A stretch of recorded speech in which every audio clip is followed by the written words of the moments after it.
everyone, welcome back to my YouTube channel. Video kali ini merupakan sebuah aksi nyata sebagai bentuk implementasi pemahaman tentang topik Merdeka Belajar. Setelah mempelajari beberapa modul dari topik Merdeka Belajar pada platform Merdeka Mengajar, kita diharapkan dapat memahami gagasan dan prinsip pendidikan berdasarkan pemikiran Ki Hajar Dewantara, memahami dan memfasilitasi murid agar tumbuh sesuai dengan kodratnya, dan menerapkan pembelajaran yang memerdekakan murid. Berikut ini merupakan beberapa modul yang dapat kita pelajari pada topik Merdeka Belajar. Pertama, mengenali dan memahami diri sebagai pendidik. Kedua, mendidik dan mengajar.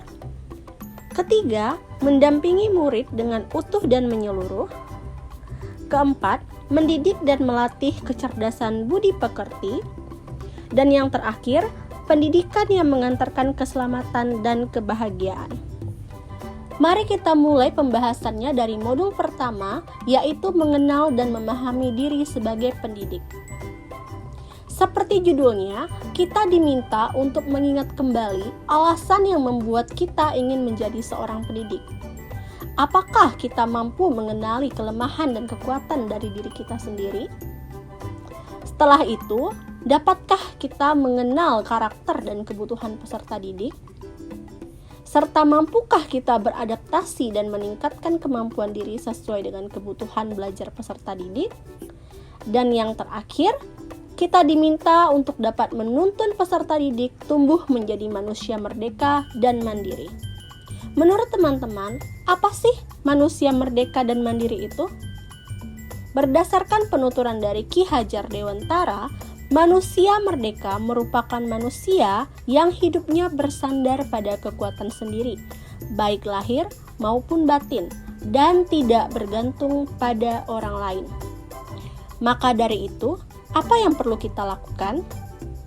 Pertama, kita dapat mengajak peserta didik untuk mengenali diri sendiri agar dapat menentukan tujuan hidupnya.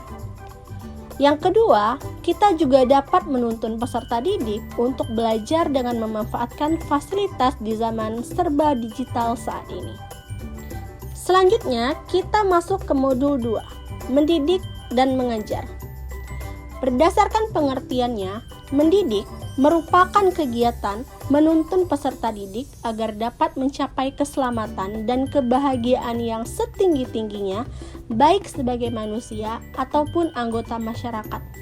Sementara mengajar merupakan proses pendidikan dalam memberi ilmu dan kecakapan hidup untuk anak secara lahir dan batin. Modul ketiga, mendampingi murid dengan utuh dan menyeluruh. Pada modul ini, kita diajarkan tentang kodrat murid dan asas trikon. Menurut Ki Hajar Dewantara, segala perubahan yang terjadi pada murid dihubungkan dengan kodrat keadaan, baik kodrat alam maupun kodrat zaman. Nah, di sini kodrat keadaan merupakan bagian yang tidak terpisahkan dari dasar pendidikan murid yang terdiri dari kodrat alam dan kodrat zaman. Apa sih kodrat alam itu? Kodrat alam merupakan dasar pendidikan yang berkaitan dengan sifat dan bentuk lingkungan di mana murid tersebut berada.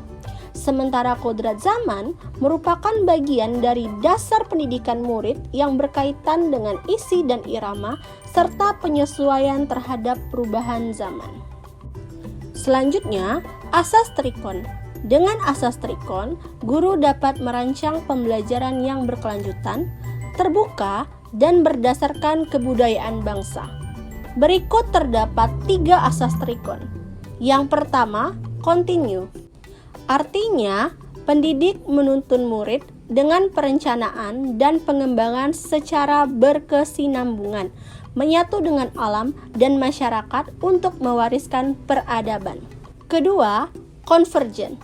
Artinya, pendidik menuntun murid dengan pemikiran terbuka terhadap segala sumber belajar, mengambil praktek baik dari kebudayaan lain, dan menjadikan kebudayaan kita sebagai bagian dari alam universal. Dan yang terakhir, konsentris. Artinya, Pendidik menuntun murid dengan berdasarkan kepribadian, karakter, dan budaya kita sendiri sebagai pusatnya. Selanjutnya, modul 4. Mendidik dan melatih kecerdasan budi pekerti. Apa sih budi pekerti itu? Seperti yang kita tahu, budi pekerti atau watak merupakan hasil dari bersatunya gerak pikiran, perasaan, dan kehendak atau kemauan sehingga menimbulkan suatu tenaga. Atau budi pekerti juga dapat dimaknai sebagai perpaduan antara cipta dan rasa sehingga menghasilkan karsa. Di manakah budi pekerti dapat terbentuk? Pertama, budi pekerti dapat terbentuk di lingkungan keluarga. Kedua, sekolah, dan yang terakhir di lingkungan masyarakat. Menurut Ki Hajar Dewantara, kodrat manusia sebagai suatu kertas yang sudah terisi tulisan buram yang belum jelas maksudnya. Maka, tugas pendidik adalah membantu menebalkan dan memperjelas arti dan maksud tulisan tersebut dengan tuntunan terbaik. Dengan memiliki kecerdasan budi pekerti, maka peserta didik bisa menjadi manusia yang merdeka dan berakal budi, serta dapat menentukan keberadaan jati dirinya dengan mempertimbangkan setiap sikap atau perilaku yang akan ditampilkan. Dan yang terakhir, di modul kelima, kita akan mempelajari tentang pendidikan yang menghantarkan keselamatan dan kebahagiaan. Pada modul ini, kita diajarkan tentang perspektif pendidik tidak selalu sama dengan peserta didik. Artinya, pemahaman yang pendidik anggap dapat diterima oleh peserta didik ternyata tidak mampu membuat seluruh peserta didik memahami apa yang disampaikan oleh pendidik. Karena setiap anak memiliki kecerdasan dan potensi yang berbeda. Maka dari itu, tujuan pendidikan yaitu keselamatan dan kebahagiaan murid dapat dipenuhi dengan peran guru melalui sistem AMO. 1. Ing ngarsa sung tulada, yang artinya di depan memberi teladan. Maksudnya, seorang guru haruslah memberi contoh yang baik. 2. Ing madya mangun karsa, artinya di tengah memberi kehendak. Maksudnya adalah seorang guru harus memberikan semangat kepada murid. Yang ketiga, tut uri handayani, di belakang memberikan dorongan.